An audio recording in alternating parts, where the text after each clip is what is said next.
compromiso de vida. Decisiones vitales. Nosotros te informamos y tú decides. La experiencia y capacidad de profesionales de la salud que te ayudarán a encontrar tus razones de vida. Nosotros te informamos y tú decides. Decisiones vitales.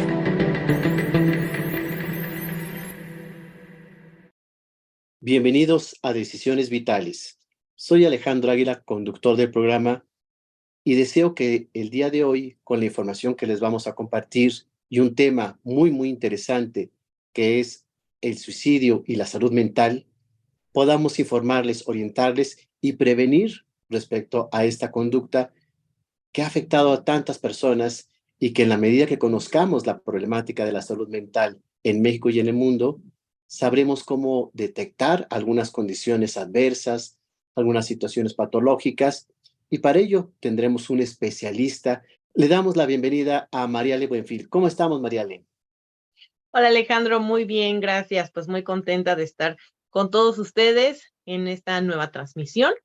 Y pues como mencionas, Alejandro, es un tema importante, hay que hablar de la salud mental, ¿no? De la importancia de la salud mental, porque pues justamente esto nos puede llevar al suicidio.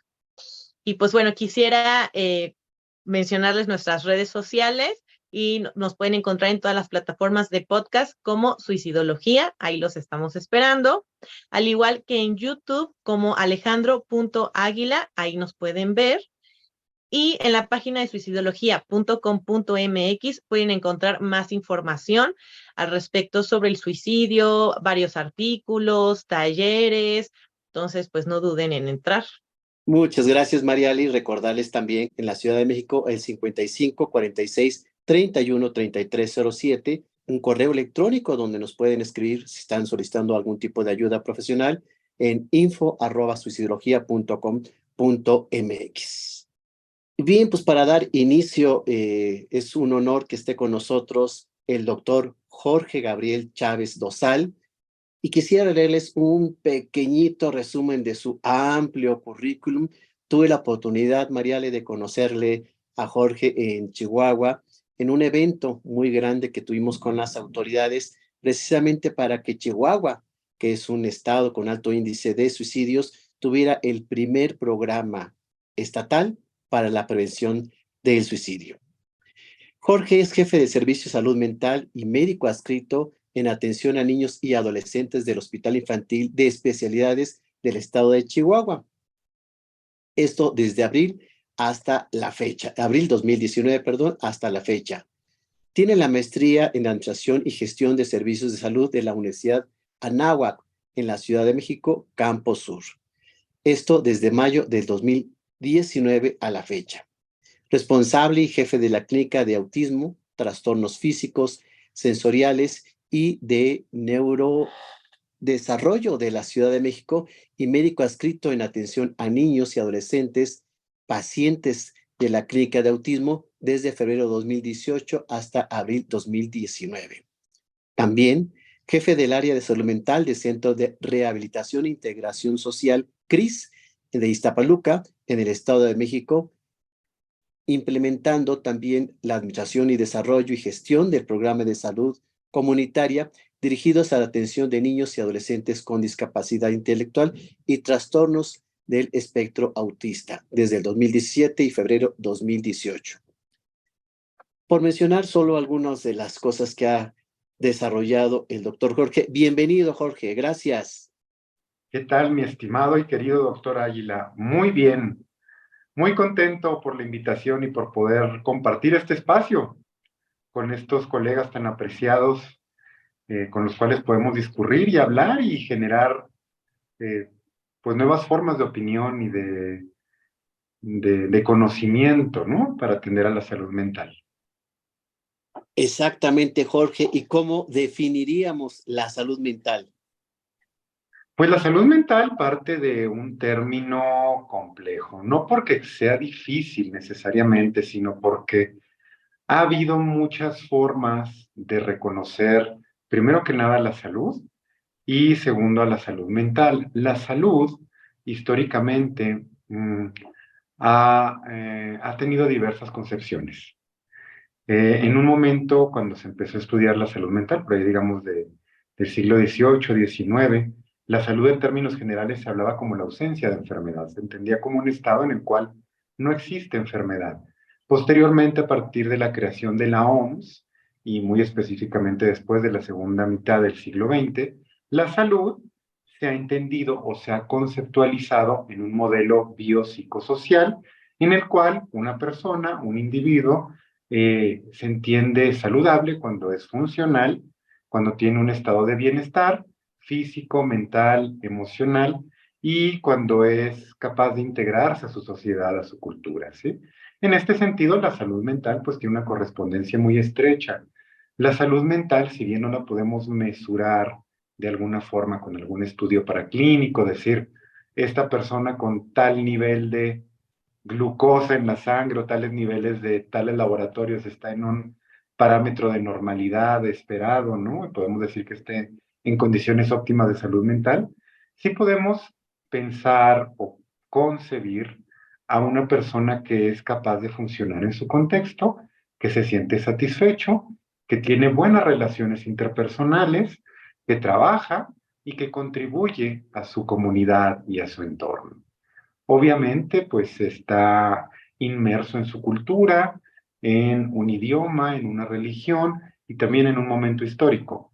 Esta persona puede entenderse como una persona sana desde el punto de vista mental, ¿sí? Una persona que de esta forma podemos reconocer como feliz, un individuo feliz y saludable. Corrígeme si estoy en un error, Jorge, porque yo pienso que la salud mental no es permanente, así como la salud física que de plano en momentos la perdemos, pues la salud mental también puede estar en declive, en ciertos momentos deficiente o ausente, ¿no? Sí, claro, definitivamente la salud en cualquiera de sus concepciones no es un entendido dado, pues no es algo inamovible o una roca que de un momento dado se da y no pueda cambiar. Hay diferentes factores y diferentes circunstancias intra y extrapersonales que pueden influir o incidir en la preservación o en la pérdida de la salud, tanto física como mental, ¿no? Si bien la salud podríamos entenderla como un estado aspiracional del ser humano, no podemos retenerla en una cuestión inamovible. Lo que podemos hacer es procurar un estado de salud mental y hacer todo lo posible, lo necesario y lo pertinente para preservar ese estado de salud y para también poder hacer agentes de salud. Eh, para ser agente de salud no necesariamente tenemos que ser especialistas en algún ramo de la salud, llámese de la salud médica o de la salud general, de la nutrición, como de la salud mental. El ser una persona lo más balanceada y saludable posible en el entendido de salud mental, del cual estamos hablando, va a proveer recursos de salud y va a transmitirse en la generación de salud mental en todo el entorno, la familia, la comunidad, la escuela, el trabajo. Es decir, en términos coloquiales para toda la gente, los disponibles que nos siguen, la salud mental, así como la física, hay que corretearla todos los días, conquistarla todos los días. Hay que ¿Es así? procurar, hay que trabajar en ella, hay que reconocerla, hay que reconocer que es falible y que existe, que se puede alcanzar, que se puede preservar y que podemos hacer cosas, incidir en la preservación y en el cuidado de la salud mental, definitivamente. México no es un país que atienda primordialmente la salud, digo yo, ni física ni mental.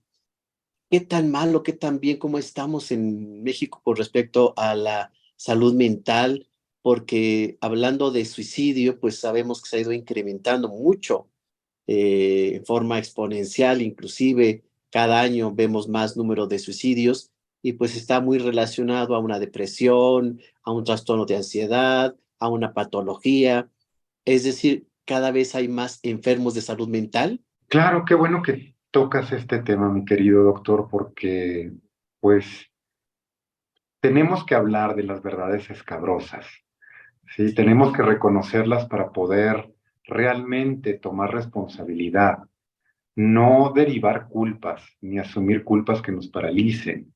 o quedarnos congelados ante un terreno que nos asusta, nos molesta o quisiéramos no ver, pretendiendo que con eso no va a pasar. Definitivamente la salud mental es el aspecto de la salud en general, más descuidado, más poco reconocido, más poco valorado y al cual se destinan menos recursos.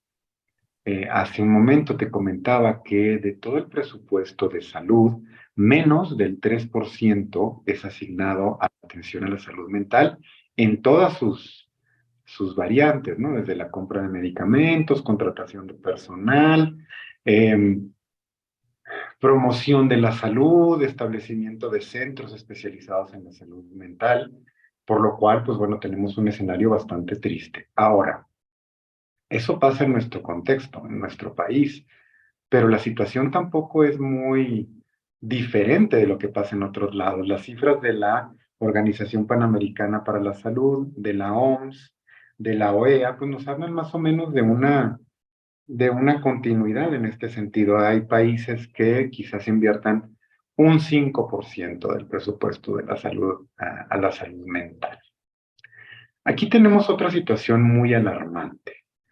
Si de por sí siempre hemos cargado con un rezago en cuanto a prejuicios sociales, en cuanto a educación, en cuanto a presupuestos y en cuanto a la capacidad para afrontar la gran problemática que tenemos todos los países, especialmente en este caso destacando un poco los países de América Latina.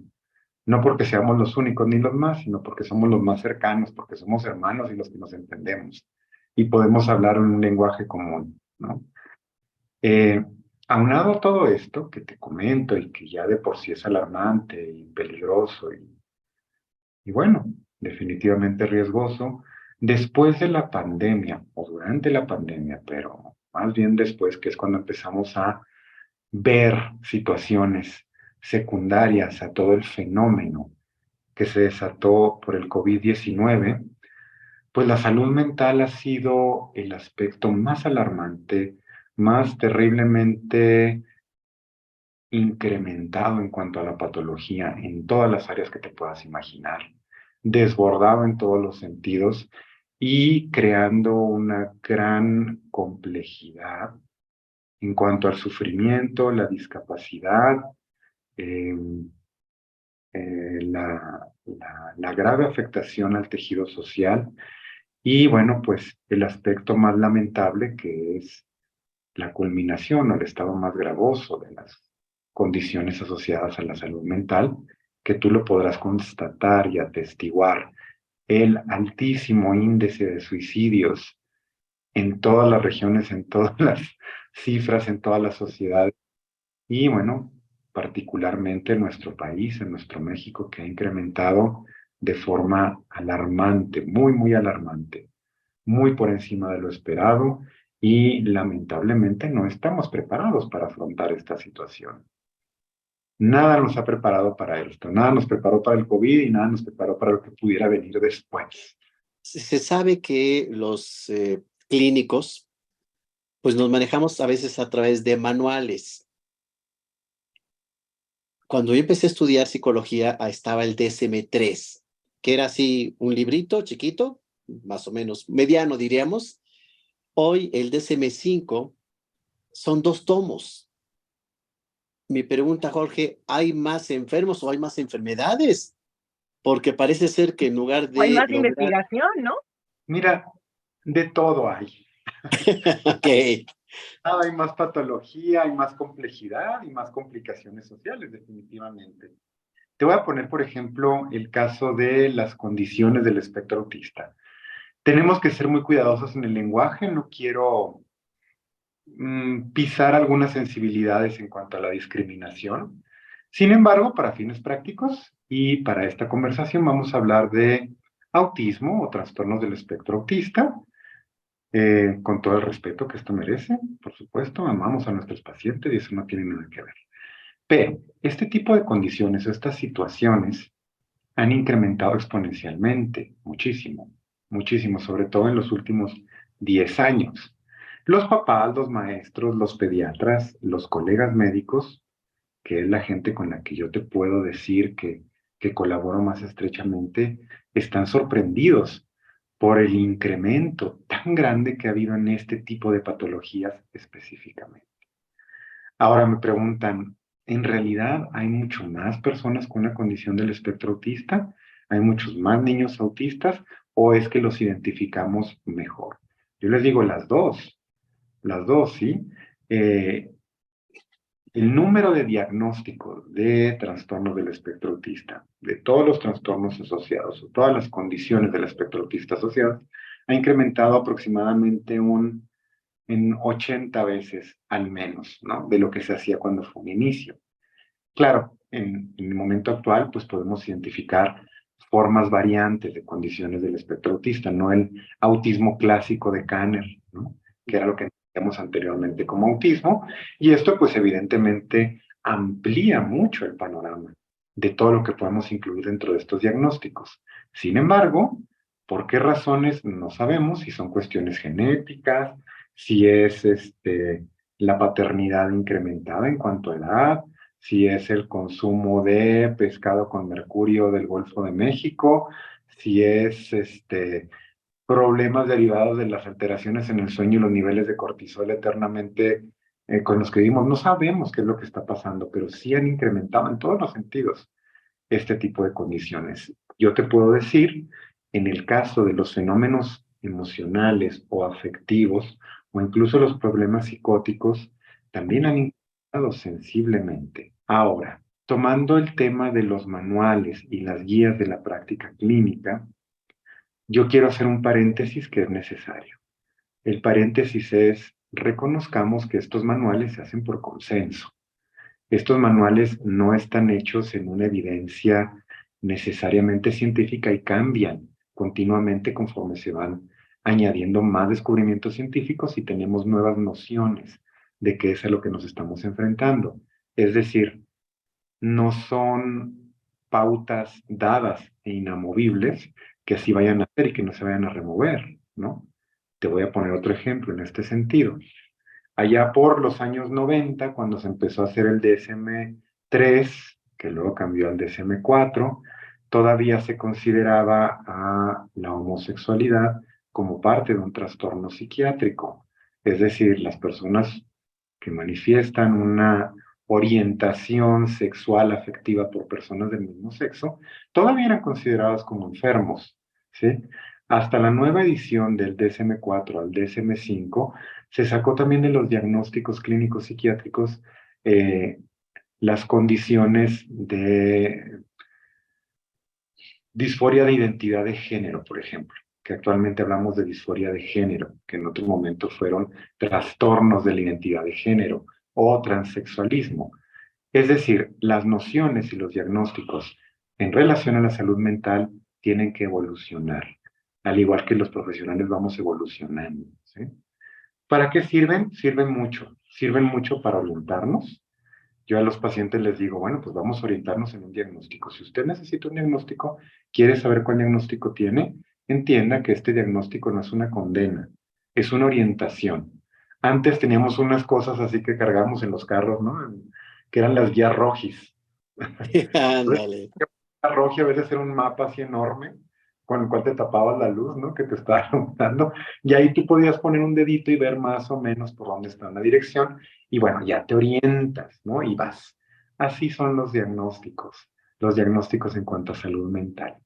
Ahorita que mencionas esto, pues sí, yo me quedo pensando, yo creo que ahorita hay más información, ¿no? O sea, creo que hay más información al respecto, la gente busca más ayuda que antes, ¿no? A lo mejor antes en esto que dices del autismo, pues muchos ni lo detectaban o no sabían bien qué pasaba y así se quedaba, pues, o sea, ya no había diagnóstico. ¿No? Por ejemplo, ahorita he tenido muchos pacientes que pues van al psiquiatra y entonces sí los diagnostican, está el borderline, ya el bipolar, ¿no? Como que siento que hay más información y la gente se acerca más a los especialistas que antes. Afortunadamente también se han derribado mucho las barreras y los tabús en la percepción de la atención a la salud mental, ¿no? Anteriormente ir con un psiquiatra era algo muy vergonzoso, muy penoso, muy cuestionado socialmente. Actualmente sigue siendo, pero menos. Así es. Doctor Jorge, la gente quiere saber cómo es que perdemos la salud mental, qué hacemos mal para afectarnos, así como comer mal nos va a llevar a un problema estomacal, ¿qué estamos haciendo mal para tener una deficiente salud o ausente salud mental? Mira, mm, yo quisiera, antes que nada, agradecerte tu pregunta, pero quitar el tilde de qué estamos haciendo mal. Creo que hay una cuestión aquí que se percibe en qué estamos haciendo mal. Bueno, eso nos hace sentir como un poco defectuosos o culpables de nuestro, ¿no? Ok. Es más saludable hacernos responsables, lo cual es muy similar, pero bueno, nos implica una actitud proactiva en cuanto a la búsqueda de la salud, ¿no? Creo que evidentemente cometemos muchos errores en muchos aspectos. Hay muchos que dependen de nosotros como individuos y hay otros que no, ¿no? El entorno en el que vivimos es muy estresante, ¿no? Tengo una gran cantidad de pacientes jóvenes de edad media o incluso adolescentes que han perdido el sentido de la vida, el sentido, Ujú. lo cual es más difícil de recuperar que atender una depresión clínica, ¿sí? ¿A qué se debe la pérdida del sentido de la vida? Bueno, pues a un mundo que no nos ofrece un paradigma aspiracional sólido, ¿sí? ¿Qué tenemos ahorita, por ejemplo, en las personas jóvenes, a diferencia de lo que vivieron nuestros papás o nuestros abuelos, ¿no? Quizás tenemos una gran cantidad de información, una gran cantidad de posibilidades para expresar nuestras propias identidades, pero una pérdida total y difusión de la identidad totalmente. Una sensación de inutilidad e intrascendencia que no podemos llevar. Una frustración esencial terrible. Tenemos a la generación más estudiada en toda la historia de la humanidad y también a la más desempleada y a la cual va a tener menos oportunidades y que por más que le trabajen y por más que le busquen no van a poder aspirar a a algo más que un nivel medio, bueno, aceptable dentro de una sociedad tecnificada posmoderna como la que vivimos, pero no para la aspiración para la cual fuimos educados, ¿sí? Hay muchas cosas. Otra de ellas son las nuevas tecnologías, los medios de información, las redes sociales. El mundo en el que vivimos es un mundo irreal, es un mundo tecnificado en el cual pasamos mucho más tiempo viviendo fantasías y viviendo creaciones inventadas por alguien que en realidad no sabe ni qué quiere para sí mismo ni para el mundo, que en el mundo real. Entonces, al tratar de enfrentarnos al mundo real, nos topamos con una realidad que es muy difícil de asimilar y muy difícil de llevar a cabo, ¿sí? Eso nos lleva a refugiarnos más en la irrealidad y eso nos lleva a frustrarnos más, a aislarnos más, a vivir en un espacio cada vez más irreal, más irresoluto y más difícil de conciliar con lo que estamos viviendo y cómo existimos, por una parte. Por otro, pues definitivamente nos intoxicamos con muchas cosas, nos intoxicamos con pensamientos negativos, intoxicamos con críticas excesivas, nos intoxicamos con aspiraciones absurdas, nos intoxicamos con una necesidad compulsiva y voraz por adquirir recursos económicos que suponemos que nos van a dar algún grado de felicidad o satisfacción, del cual ni siquiera estamos seguros, porque bueno, la inflación y las economías cambian de un día para otro, las guerras nos ponen otros paradigmas. Es decir, vivir ahora está de la fregada. No es que en otro momento, no, pero bueno, sí está bastante complicado, sobre todo si tú eres joven, te encuentras en un mundo en el cual te muestra un panorama con estas características, dices, pues, ¿qué hago aquí?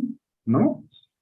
¿Qué hago aquí? ¿Cuáles son mis expectativas? ¿A qué puedo tirarle en esta monstruosidad? Y Jorge, independientemente de que te quisiéramos invitar para otro programa y hablar exclusivamente de algo que es tu especialidad como jefe de servicios de salud mental de niños y adolescentes, hablar sobre la salud mental del niño, que cada vez es más preocupante, esta población juvenil y de niños cada vez vemos el número de suicidios incrementados. Pensamos que el niño y adolescente pues están en la etapa más feliz de la vida y que deberían de tener un proyecto y gozar esas etapas. La realidad es que no ha sido así. De lo que te llega a ti en consulta, la problemática mayor, ¿cuál es? Mira, nuevamente, qué interesantes preguntas y qué puntuales. Yo creo que tenemos que partir aquí de una desmitificación. Tenemos un montón de mitos y un montón de cosas caricaturizadas y romantizadas, como por ejemplo la maternidad, la infancia, la adolescencia o la juventud, que asumimos y suponemos que por alguna razón, no sé por qué, son etapas completamente felices, completamente llevaderas, ausentes de toda crisis y con un panorama feliz, retomando el concepto de la salud mental. La verdad es que no, o sea, eh, la infancia, si bien es una etapa muy bonita para la gran mayoría de nosotros, lo fue, o al menos eso es lo que quisiera pensar, ¿no? También es una etapa de muchísima vulnerabilidad. Si tú te encuentras en escenarios en los cuales puedes ser víctima o receptor de algunas formas de agresión, veladas o tácitas, eres una persona sumamente susceptible y sumamente em, proclive a ser dañado de formas muy profundas y muy permanentes por diversos factores, por problemas familiares, por bullying, por carencias económicas, por abandono, por rechazo o simplemente por soledad de estar metido eh, 8, 10, 12 horas al día en un aparato electrónico sin tener una interacción verdadera con tu familia, con tus amigos. Esa es una forma muy común y muy fehaciente de soledad y de Y pérdida porque de... aparte, hoy en día los niños ya no saben jugar, ¿no? Ya no saben lo que es ir a un parque, ya no saben lo que es ir socializar con otros niños justo en un parque, en una fiesta, ¿no? Ya no. Claro, y esta problemática es tentacular. Es decir, este niño que no socializa, que se la pasa encerrado y que se la pasa en videojuegos, en redes sociales o en alguna forma de estupefacientes tecnológicos modernos, tampoco hace ejercicio, tampoco imagina, tampoco se aburre, se llena de cuestiones, bueno, vamos teniendo problemas como la obesidad infantil, que en nuestro país pues es el primero en el mundo en obesidad infantil desde hace lamentables 10, 15 años, ¿no? Eso tampoco es una novedad. Ahora, este niño se pierde de muchas cosas como la capacidad de imaginar, de elaborar, el aburrimiento. Es necesario aburrirse, para un niño es necesario aburrirse. Es sumamente edificante estar aburrido. Es estar en un momento de digestión en el cual tú puedes procesar, contribuir, imaginar, crear cosas. Es necesario tomar, como es necesario comer, también es necesario dormir, es necesario digerir, es necesario ir al baño y es necesario hacer ejercicio. Como todo en la vida, también es necesario tener un descanso y poder aburrirse y poder tolerar la frustración y poder inventar formas de lidiar con nuestras frustraciones internas. Esto no se les permite a los niños. Parece que el peor dolor que puede experimentar un ser humano de estas edades en el momento actual es el aburrimiento, como si fuera algo malo. Nadie se ha muerto de aburrimiento en la historia, nadie, ni una sola persona. Entonces el aburrimiento es necesario también. Obviamente Ahora, sí, los niños de ahora, perdón Jorge, vemos que están más en lo virtual que en lo real. Por ahí les voy a compartir un meme que me llamó mucho la atención, en donde se hace la comparación de 1980, donde en un parque los niños están con los patines, la bicicleta, la pelota, y 2023, en donde los niños están en una banca todos con su celular, metidos individualmente, ¿no?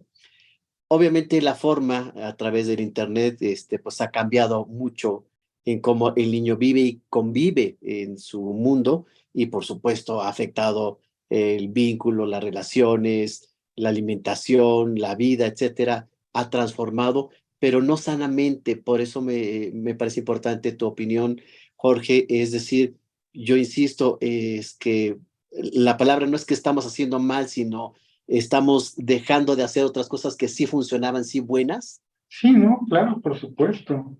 Mira, hay muchas cosas que antes se hacían como parte de premisas que eran porque sí, ¿no? Te voy a mencionar alguna de ellas, era, por ejemplo, eh, el respeto hacia los mayores, las cuestiones religiosas, las fiestas culturales. Todas esas cosas pueden ser o pueden representar lazos constrictivos de una sociedad y en muchos momentos pueden ser sumamente agresivos y sumamente frustrantes para muchas personas. Por otro lado, no todo es malo ni todo es bueno. Estas estructuras nos proveían de un marco en el cual las personas tenían un papel y un rol en el mundo, tenían una aspiración y podían reconocer ciertas pautas de conducta y de aspiración que les permitían más o menos transitar por la vida de una forma armónica, ¿no? Todo eso se ha desmoronado, todo eso, ¿no? Ya no existe ni siquiera la propia concepción del binarismo sexual. No estoy a favor ni en contra de esto. Quiero puntualizar, simplemente lo ejemplifico, lo elicito como un ejemplo de cómo se han ido desquebrajando todas estas cosas. No es algo bueno ni es malo, simplemente son las condiciones en las cuales vivimos actualmente y que nos representan otro tipo de crisis, crisis que pueden ser usadas para bien o pueden ser usadas para mal. Lamentablemente lo primero que se encuentra es un desasosiego y un montón de problemáticas. Porque si bien tenemos nuevas crisis, no tenemos nuevos recursos, no tenemos nuevas herramientas, no hemos desarrollado eh, una evolución social y un juicio continuo para poder avanzar en estas nuevas transitoriedades de una forma saludable y armónica. No lo hemos hecho y tan es así que estamos encontrando problemas tan graves como un índice de suicidios incrementado.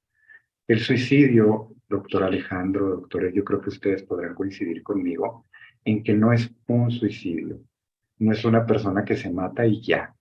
Es un fenómeno que tiene una complejidad enorme, que en cada caso va a obedecer a diferentes situaciones, pero que implica una serie de aristas o de condiciones que se compaginan para rematar en la situación más grave, que es que alguien decida o haga o tome esta decisión de terminar con su vida, ¿no?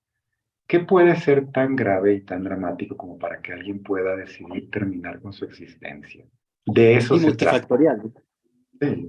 Pero lo que sí es bueno es las recomendaciones que nos trae Mariale para este tema. Cuéntanos. Sí, así es, Alejandro. Pues mira, hay un artículo justamente que tú escribiste.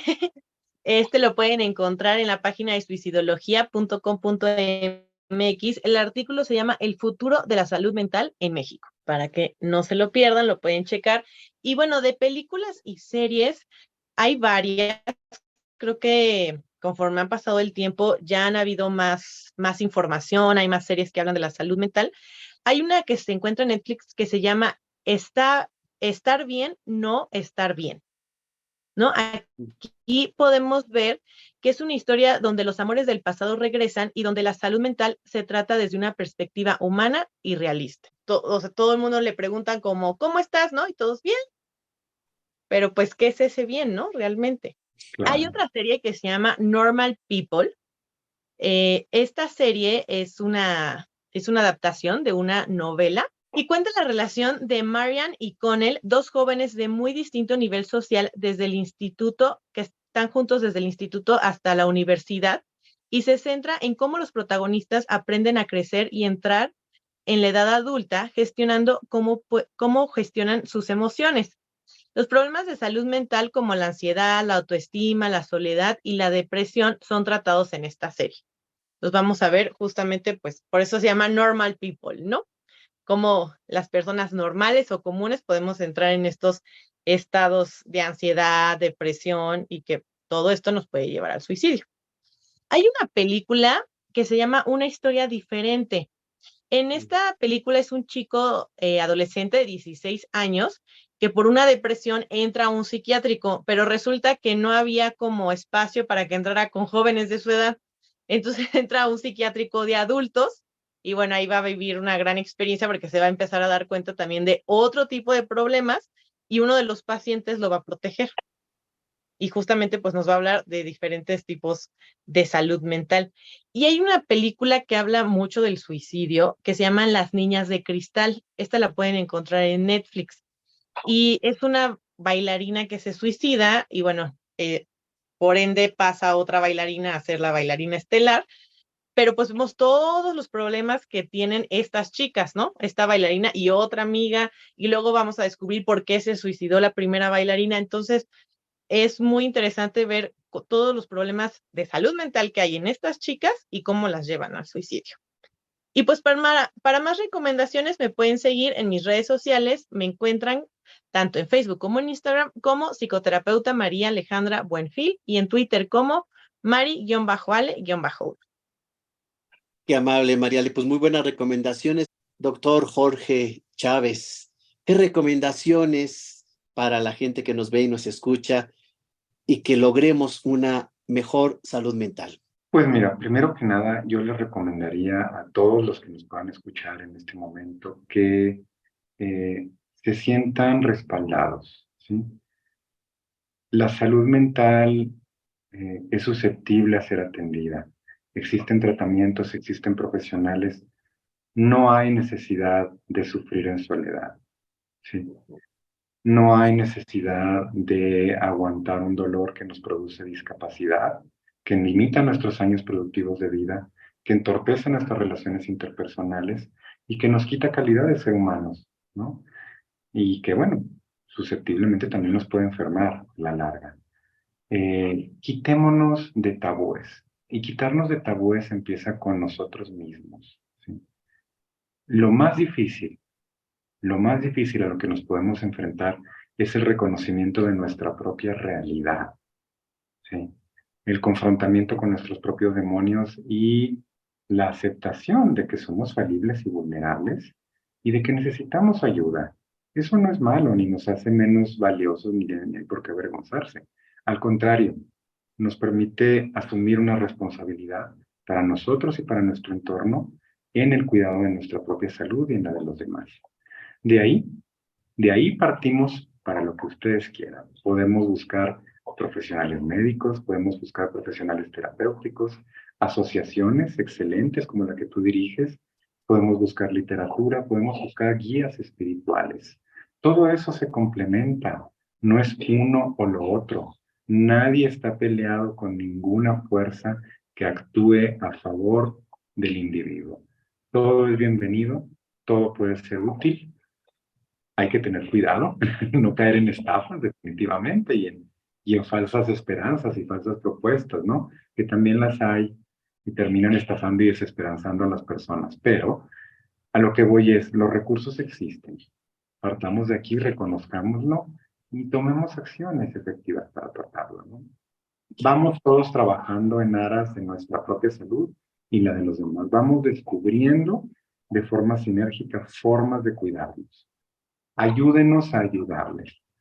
Enséñenos qué necesitan, pídanos lo que necesitan y ayúdenos a poder contribuir, porque para eso estamos y eso es lo que queremos y en eso dedicamos nuestra vida. Entonces ustedes como ven, ¿no? Y recordarles que por cada persona que tiene un problema de salud mental, pues hay un entorno que se ve afectado. Entonces también los cuidadores, la familia, los cercanos, pues tienen una afectación y pues hay veces que hay la necesidad de hacer la ayuda no solo con el paciente, sino con la familia y el entorno. Jorge, ¿dónde te puede localizar la gente? Bueno, yo procuro no manejar redes sociales en cuanto a mi trabajo, pero en la ciudad de Chihuahua estoy con todo gusto para atenderlos al teléfono 614-547-9836 para agendar sus citas. Estoy a sus órdenes en el Hospital Infantil de Especialidades del Estado de Chihuahua y colaboro estrechamente con la Clínica Andenes de Atención a las Adicciones y la Salud Mental, Centro Médico Samadi, Centro Holístico Samadi, perdón, que también es en atención a las adicciones y la salud mental y ludopatía. Y fuera de eso nos encontraremos en un montón de colaboraciones, tanto regionales como estatales y afortunadamente nacionales con el doctor Águila y su inestimable equipo de colaboradores. Hombre, pues muchísimas gracias por acompañarnos, gracias por tus palabras y pues esperamos contar contigo en próximos programas. Yo les quiero recordar que, bueno, el 10 de septiembre es el Día Mundial para la Prevención de Suicidio y en el Instituto Hispanoamericano de Suicidología tendremos un maratón, 10 de la mañana hasta las 5 de la tarde, para que nos acompañen y pues tengan la información sobre temas relevantes, importantes que les puedan ayudar precisamente para la prevención de suicidio y que vamos a poderles compartir muchas cosas que nos acompañen a través de todas nuestras redes, de nuestro canal y de nuestra página suicidología.com.mx. Yo soy Alejandro Águila y nos vemos en una próxima emisión.